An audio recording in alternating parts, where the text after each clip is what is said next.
আচ্ছা, এই মুহূর্তে আরো একটি খবর দেবো আপনাদেরকে, যে খবর এই মুহূর্তে আমাদের কাছে এসে পৌঁছেছে সূত্র মারফত, যে খবর আমরা পাচ্ছি যে পারমাণবিক কমান্ড বডির বৈঠক ডেকেছেন শাহবাজ শরীফ। যে খবর এই মুহূর্তে আমাদের কাছে এসে পৌঁছেছে, পাকিস্তানের প্রধানমন্ত্রী শাহবাজ শরীফ তিনি বৈঠক ডেকেছেন, যেখানে পারমাণবিক কমান্ড বডির এই বৈঠক তিনি এই মুহূর্তে ডেকেছেন বলে সূত্র মারফত আমরা এই মুহূর্তে খবর পাচ্ছি।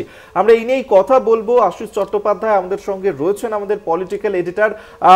আমরা দেখতে পাচ্ছি আশিস দা, যে ভারতীয় সেনাবাহিনী তারা যেভাবে মুতোর জবাব এই মুহূর্তে পাকিস্তানকে দিচ্ছে, যার কাছে ধরাশায়ী হচ্ছে পাকিস্তান, তার আর কোনো উপায় খুঁজে পাচ্ছে না।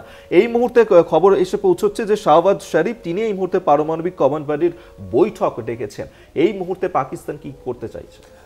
দেখো, এই মুহূর্তে আরও একটি ঘটনা ঘটছে, সেটা হচ্ছে তিন বাহিনীর প্রধানকে নিয়ে প্রধানমন্ত্রীর বৈঠক হওয়ার কথা ভারতের।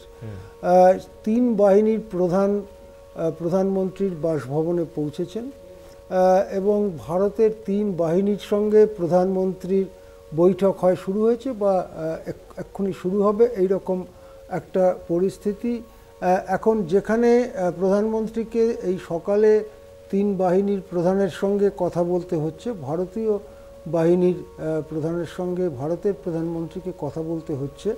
সুতরাং এটা বোঝাই যাচ্ছে যে শুক্র শনিবার রাত জুড়ে এমন একটা কিছু বা এমন নানান ঘটনা ঘটেছে, যার পরিপ্রেক্ষিতে দেশের দায়িত্বপ্রাপ্ত রাজনৈতিক প্রধান, যিনি প্রধানমন্ত্রী, এবং সামরিক প্রধানদের সঙ্গে আবার বৈঠক করা জরুরি হয়ে পড়েছে।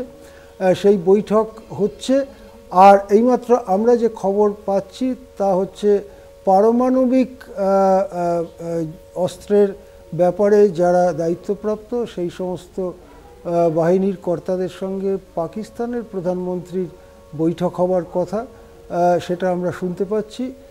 সুতরাং এটা বলা যেতে পারে যে এইসবের পরে যদি নতুন করে কিছু না ঘটে ভালো, তা না হলে বেশ দ্রুত উচ্চতর পর্যায়ে পৌঁছচ্ছে।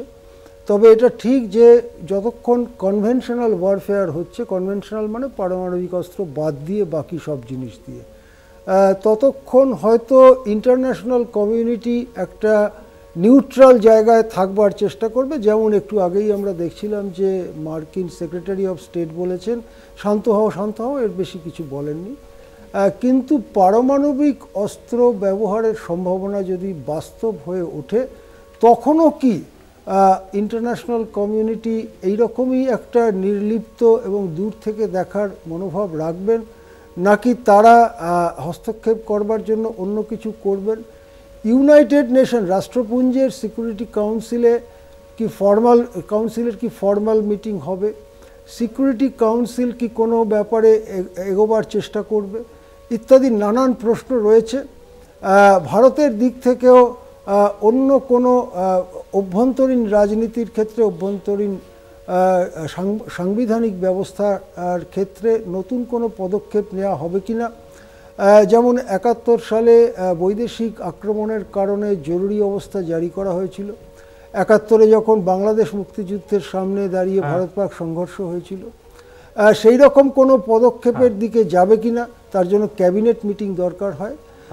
সেই সব দিকে এখন আমাদের তীক্ষ্ণ নজর রাখতে হবে। একটু পরেই আমরা দেখতে পাবো ভারতের পররাষ্ট্র মন্ত্রকের সাংবাদিক সম্মেলন।